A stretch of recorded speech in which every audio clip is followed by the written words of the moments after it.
So yesterday,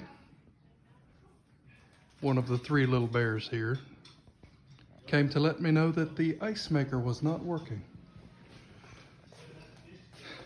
Well, turned out it wasn't the ice maker, it was the whole damn thing.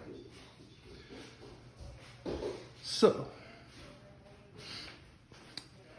hear lots of clickety-clacks, clickety-clacks, clickety-clacks. I think it is the motor starter capacitor. But we're gonna get that out, check it out, see what we come up with. Okay. We've got the voltmeter. Excuse the mess. Things get messy when the refrigerator goes out for some reason. Let's see what we can do while we hold a baby. Don't mind the black eye, he's learning how to walk. And pardon the redneck feet. Apparently I was born without shoes on.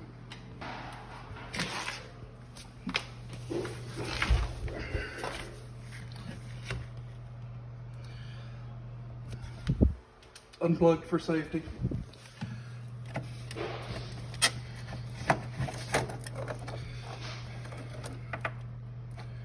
We're just gonna follow the grip and rip method here.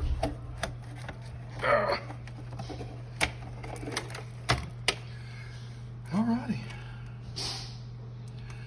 White. Top right.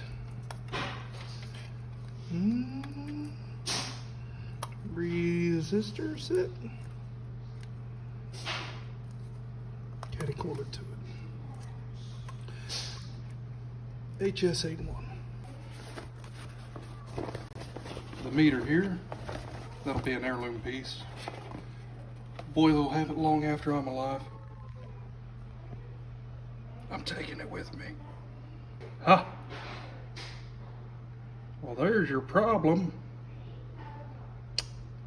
Most likely still not the problem.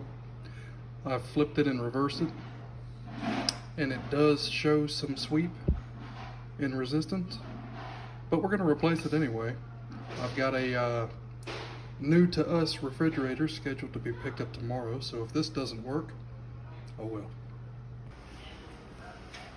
For those of you, if any, that were interested, we did finally track down a capacitor. The capacitor fixed it. Now we're cleaning it out, and it's cooling back down. Can we keep the Hershey Kisses? No. Everybody have a good evening.